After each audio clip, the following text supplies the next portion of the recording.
Kahn and to Jibreel Loftin, who was a freshman player on the basketball team.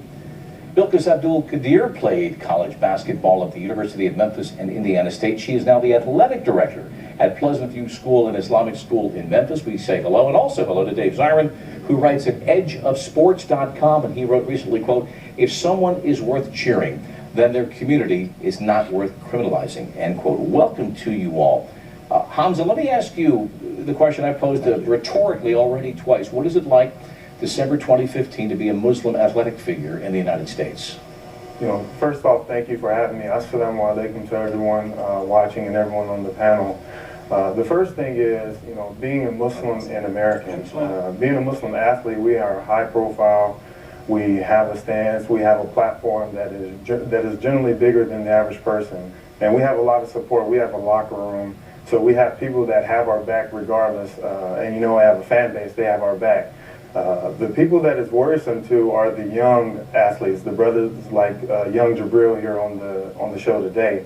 You know, those are the people that I want to talk to and that I want to inform that, you know, it's tough on them. You know, I couldn't imagine going through what they're going through right now. You know, when I was a teenage kid, just trying to worry about, you know, putting my shoes on the right feet, and, you know, going to high school and all those different things. And now, you know, to add on top of that, that everyone has a consensus that you're the enemy. You know, we need to address that. Well, Jibreel, your name has been invoked here by Hamza. You're 14, you're a freshman. What has it been like, especially in the last month, as you've gone and especially played road games? Well, it's regular basketball. You know, we go and we play different teams, and you know, sometimes there are people who portray you as, you know, a terrorist or, you know, something that you're not. But you know, we just go out and have fun. Are these shouts from the stands you hear while you're playing and on the bench? Oh no. It's not shouts from the stands. No. But it's something that you sense. Yes, it's something that I can sort of feel, like when I walk into a certain basketball court and the way the players are looking at me. I don't feel that competitive look. I feel that like fear and that hate type of look. Aaron, have you experienced that as an adult? No, I haven't, Bob. I've been coaching in Atlanta for 12, 13 years, and I believe that sports, like the piece said earlier, that sports is the great. It brings us all together. So we haven't experienced much hate as Muslim men, and as a man protecting our young girls. They get most of the looks because of the outfits that they wear. They wear the long pants, they wear the scarves and things like that. So we're very protective of our girls. They kind of get the looks and the mean looks and the comments. But again, we're competitive, and at the end of the games, we always shake hands and we show a good light. And so we've become great friends with many of our Jewish schools and our Christian schools, our Catholic schools. So we don't have many problems. Yeah. Bilkis, as an athletic director, especially over the last month, what have the conversations been like at your school? Well, we are trying to kind of have a sense of peace in the school. We have a lot of young kids. They're very smart. They overhear their parents talking at home. So what we try to do is just when they come to school, just let them know that it's okay to be here. We actually had an act of kindness brought to our school. A random person from the neighborhood brought us a box full of teddy bears, and you know, they just let us know that it's okay and you're accepted in our community, and we don't want you to feel like we hate you or we think you're terrorists or anything like that. So the school has been pretty peaceful. Memphis is a great place to be right now, so I don't have any complaints about that. You know, Dave, I mentioned at the top, one of the things you've talked about, if people are worth cheering for, they're not worth not criminalizing. I can recall back about 20 years ago spending several days with Mahmoud Abdul Rauf in the wake of his non-standing for the U.S. anthem on principle, an event that essentially marginalized the balance of his pro basketball career. And I know you were especially struck as a young man reading the autobiography of Kareem Abdul-Jabbar. Absolutely, reading Giant Steps was a life changer for me. And it's so interesting looking at the history of Muslim athletes in the United States, because in the late 60s, Muhammad Ali was seen as very dangerous because of his allegiance with the Nation of Islam and the Nation of Islam's belief that there should be segregation in the United States and that the white community was inherently racist. And at the time, there were comments about, wouldn't it be better if Muhammad Ali was more like Kareem Abdul-Jabbar and was part of a more traditional Islamic faith and not allied with the Nation of Islam? And we see the way that that shifted decades later, to the point of which that people who ally with being a Sunni or a Shia Muslim are immediately criminalized and seen in a different kind of light. And I have to tell you, like, I'm so glad you're doing this show, Bob, on Outside the Lines, but it breaks my heart to hear about the pain that people are going through on a day-in, day-out basis. I mean, the New York Times wrote about the fact that since 9/11, there have been more murders by white supremacist organizations than anyone who claims allegiance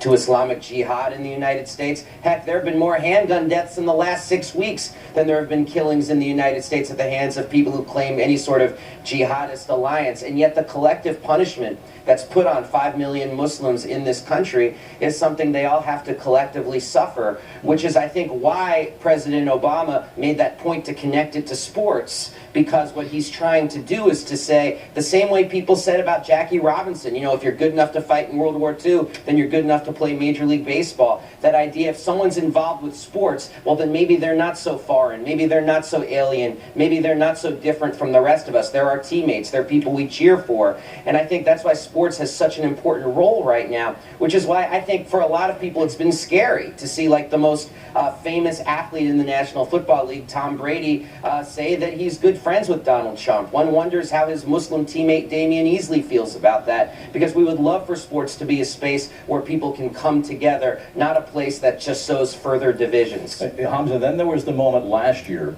when your brother, playing the defensive backfield, speaking of Tom Brady, for Kansas City, had a pick six against Brady, took it to the house, got to the end zone, and goes down in a prayerful moment of reflection and got a 15-yard penalty, which became a problem for about 24 hours with the NFL. When you saw that go down, what was your thought process? Well, my first reaction was joy, because my brother just had an interception for a touchdown. But then that immediately followed with all of the, you know, kind of the hate, and then, you know, everyone kind of coming to his back. And, you know, sports is, as everyone has been talking about, sports is the great equalizer. So people came to his defense. But I wonder, you know, what if he wasn't a sports hero? What if it wasn't on Monday Night Football? You know, how would that react? And then, you know, right now we have to be very careful of where we're getting our truth. And, you know, I'm not a big politician guy. I'm not really into politics, but you have these guys claiming they know about Islam, but I guarantee you they don't know one Muslim. They've never been in one masjid. You know, right now, you know, you look at these Republican candidates, and it's like everyone's at a party. We're all at a party, and, you know, all of them have been drinking. And the American people, we're here, we're sober. And now we're trying to figure out who's going to drive us home. And right now we're giving the keys to the guy who's the most drunk. Well, and that doesn't make any sense. Nothing's actually been determined in the nomination, but you make the political point. But Jibreel, let me go back to your experience, the things that you sense and the things that go through your life. What sort of conversations do you and your classmates and your teammates have about the here and now and what you're confronting? We have, you know, conversations on what to expect and things that we should do when we come across these different situations. And what do you do? We try to go ahead. Yeah, we try to prepare the students when we leave our school. When we're inside of Atlanta, it's pretty simple. But when we go to the to the rural areas of Georgia. We go to some places. Then we have to prepare our students to always be on the utmost level, have respect for your teammates, have respect for the school, have respect for yourselves.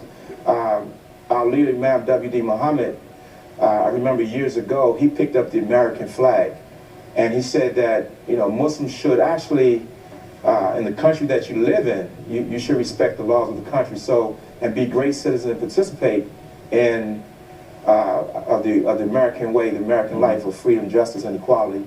So, bringing it down to sports and our student athletes, we try to prepare them to go out in the world, actually to respect themselves first, and then respect their competition. So, no matter what happens, we always should put a good spin on light of anything that happens. Yeah, so you make. So we try to prepare them. We don't know what's going to happen, but we prepare. Yes. You make those road trips. I'm going to ask both Bilkis and Aaron, since your supervisory capacities. First, Bilkis, and if you choose not to be specific, I get it. But has the security situation around your school changed in the last month? It has changed. I don't really have too many situations that have happened at my school. It's not a big sports school right now, but I know, speaking from personal experiences, Jibreel and Aaron mentioned, as a Muslim woman, you know, we wear our faith and our beliefs on us every day. So every time I walk outside, I physically look different. With a Muslim man, you know, you can't really tell if he's Muslim or not unless he has a kufi on, what Hamza has on today. But for myself, when I walked into gyms, I used to get glares. I could literally feel the pressure from people's eyes on me as soon as I walked on the court. And you never know what person in that audience or the stands are going to say something to you. I've had so many experiences when I was slandered on the court. It'd be dead silence. I'm shooting a free throw, and I'd hear, she has a king-size sheet wrapped around her. Or she has she looks like Osama bin Laden's niece. Like, I've heard these things, and you never know what it's going to be, and that's the scary part. But for me, like everybody's been saying, the common ground for myself was basketball, and that's where I felt most safe. Yeah. Aaron, back to the issue of security. When you do make those road trips, are you dealing with enhanced security as opposed to a year ago compared to today? No, we have not. All right, so I think about it quite often, but I believe we're protected. So, you know, God protects us, and we also protect ourselves, and we just try to stay out of certain situations. But for the most part, you know, we're American citizens, and we fit right in. Again, like the sister said, we don't fear, but we really look after the sisters because they, like she said, they wear their religion, their faith on the outside with their garments. I remember when the great Stuart Scott did the story back in 2006, 2007. One of our girls said that what they do is they go out and be competitive, and when they win, when our girls win, then it brings everything down. And then, like I said, when we leave the game, we go in peace, and we have great respect for our fellow schools that we participate with. Hamza, I put pencil to paper. I think you were 18 when 9/11 went down in 2001. You can recall, anyone old enough to recall that time can remember, and especially for an American Muslim, I would imagine, special sense of memories. What's different about the here and now from then? The here and now is social media. Social media adds gasoline to every single fire. And, you know, I was on a small campus in Pullman, Washington, and the number one thing we had to worry about or think about was protecting our few Muslim sisters at the time and walking them to classes or walking them to their cars. But now here, you know, the here and now, you have social media. So now people can get threats from any which way, and you can be threatened from someone who's not even in your locale. And so, you know, it's a different time nowadays. I see you nodding, Aaron. Yes. Yeah, you agree with that? Well, I get on social media, and so some of the things that you know, when people hide behind the social media, I think is, you know, pretty cowardly, but that's the way they feel, and they have a right. But we as Muslims, we just have to hold ourselves to a higher standard and be prepared what we're about, that we're American citizens, and that we fit in the society. We want to be individuals in the community that actually gets out in front and lead. Yeah. And Bob, if I could say, I think this is why, particularly in the realm of social media, that there's such an imperative for people who aren't Muslims to stand up to anti-Islamic bigotry, to stand up to Islamophobia, because it makes it, this really is about a collective responsibility of what kind of country we want to live in. I mean, Bilkis Kadir, who I didn't know she was going to be on the show. I mean, this is one of the great high school basketball players in the history of the United States, sincerely. People can look her up. And it would be amazing if you see a Muslim woman on the street, and instead of saying, like, oh, that looks like somebody who could be a threat to me, you say, oh, that looks like someone who maybe looks like Bilkis Kadir. Oh, my goodness, you know. And so, you see a Muslim man, it's like, oh, just like Ali, just like Kareem. But instead, we do it from that other angle, because of all the hatred that's out there in the atmosphere, to the point of which where Sikh men have been some of the most egregious victims of violence since the Paris killings in this country, just because people are so ignorant they think they're Muslims because of what they're wearing on their heads. So we have to break through this somehow, and it's so important because we need to come together as a community, not looking at each other with suspicion, and we need to have a much more inclusive idea of what we actually means, whether you're on the New England Patriots or whether you live in Dearborn, Michigan, or whether you live in Mobile, Alabama. Well, let's hope that today's conversation got us perhaps a few inches towards that. We could go for another half hour. I appreciate all your time. Hamza Abdullah, thank you so much. Aaron Kahn, Jibreel, best of luck to you, sir, in your studies and on the court. Bilkis Abdul Kadir, thank you so much. Dave Zirin, as always, thank you. Continue the conversation on our Facebook page. Follow me on Twitter at Bob Ley ESPN. We're in the car, Sirius XM 81, and go to iTunes, get our podcast. We'll be right back.